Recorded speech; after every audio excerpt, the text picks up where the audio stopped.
give it a good blow.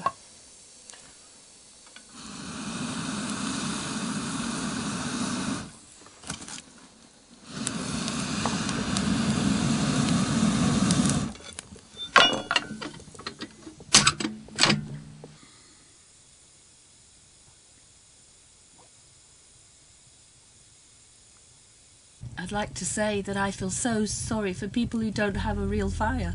I don't know how they live without it.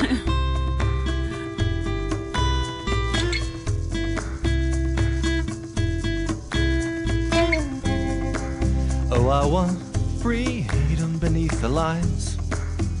Give me something I can change and make right. What's right is freedom in our lives. Commit us something that is real, something we can feel tonight. I don't really wanna fight, I just want what's right. We all know what's right.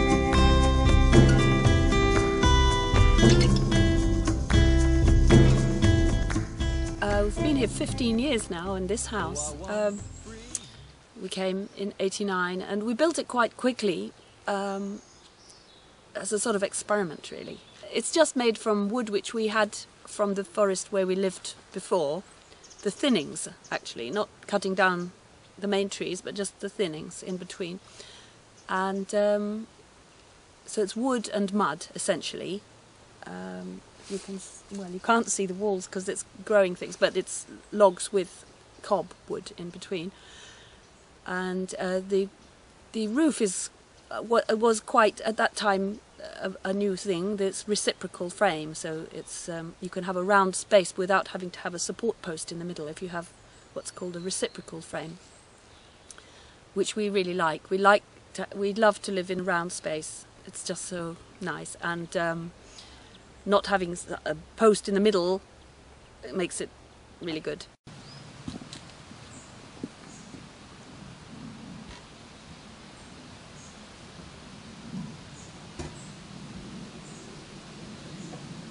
This is my den. We built this little roundhouse for me to have a space to be private and have solitude, and also then Tony has the bigger house to do his own things, because it's only a one-room space, which has been fine, but it's good to have another space too. And also it's our visitors, accommodation, or woofers, any people that come, they like staying here. It's very quiet.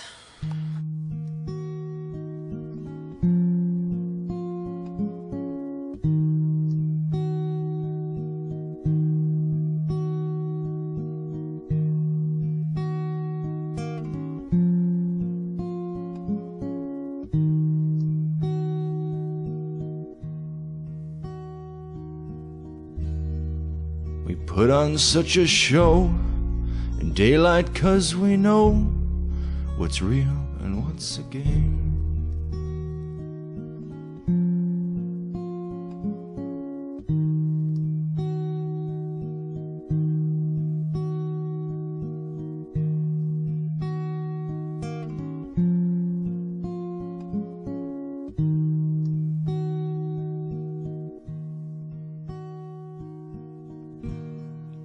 Through our days we go, delusions and our goals, dreams of wealth and fame.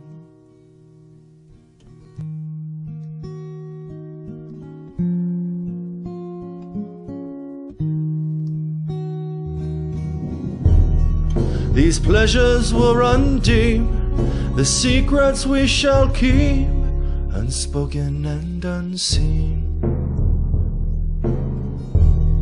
And without words we know it's fragile and it's weak when I've blown the flame.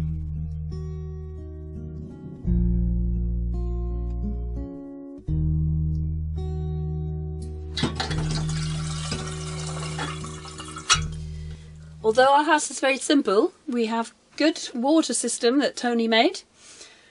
We have hot and cold water coming from that fire, and the big water barrel, which is a wooden barrel, actually a whiskey barrel, it also acts as a radiator, so it holds a lot of heat. If we go away, it keeps the house warm. And we have two sinks. One is for the plates and stuff, and then this one we use for washing our clothes, cleaning teeth, stuff like that. And we have a bath as well. People are always surprised that we have hot baths in this seeming very primitive den of ours, but we like our hot baths very much. We need those when we've been working hard in the woods. This is called a posser. It's a traditional washing thing. It pushes oxygen through the washing. It's very good. I like to do my washing in the bucket or in the sink.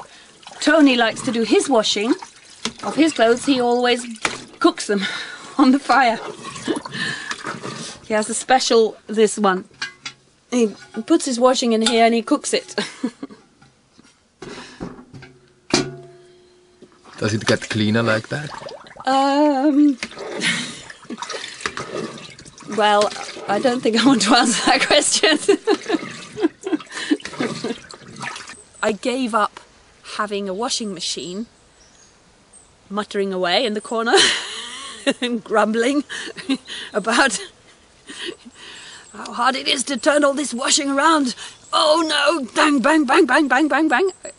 I don't have a washing machine at all. I wash everything by hand with my nice special thing, pusher. And I gained being able to hear nature around me all the time.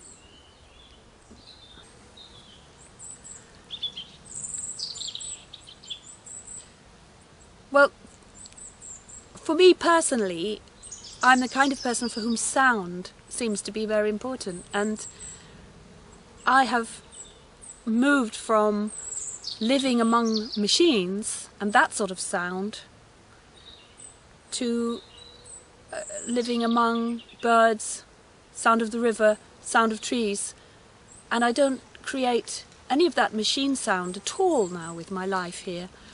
We don't use chainsaws in the woods. We just use, if it's a big tree, two people with a double-handed saw. We don't want to inflict that sound on nature, on ourselves, you know.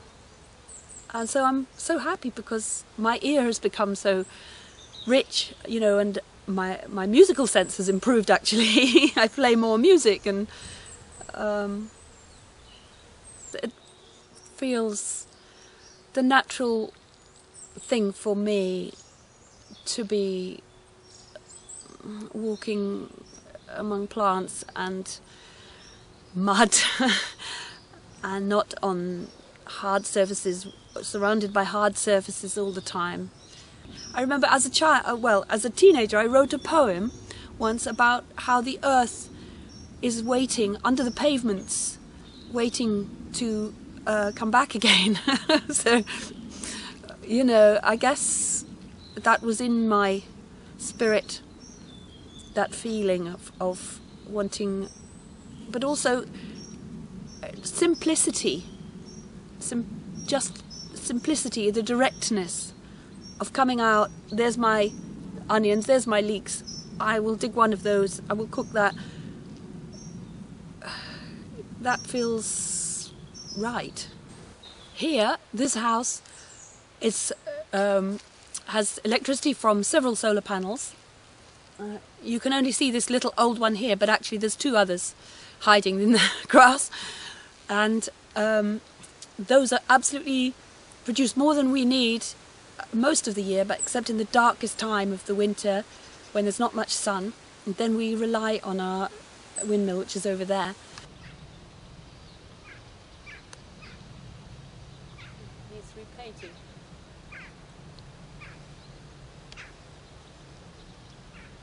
I grow my own vegetables, yes, and we share. Tony grows the fruit. He's a fantastic fruit grower, and I grow vegetables.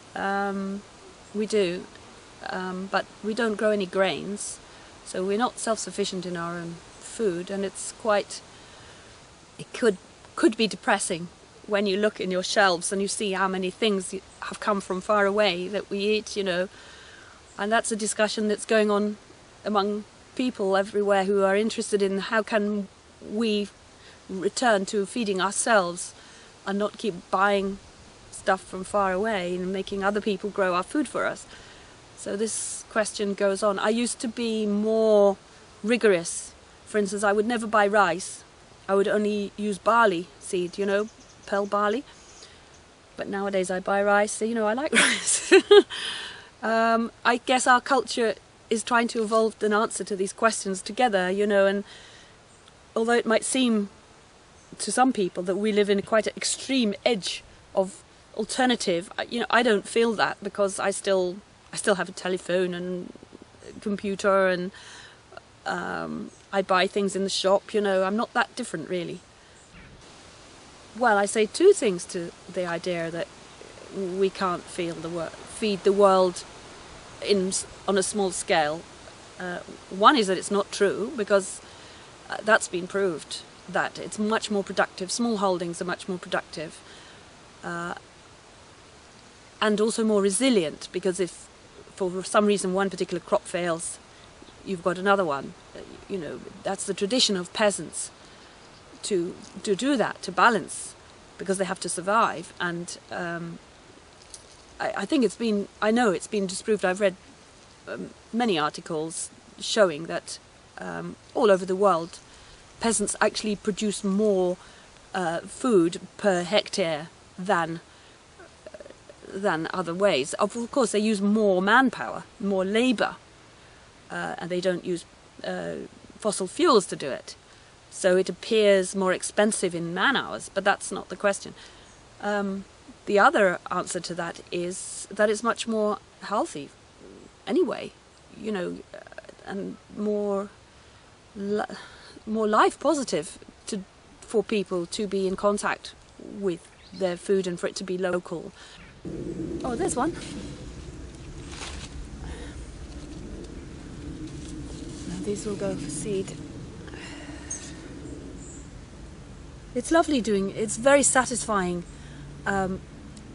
using your own seed that you yourself have grown the plants, and then you use the seed again. I like to do that when I can. I don't really want to fight, I just want what's right. We all know what's right.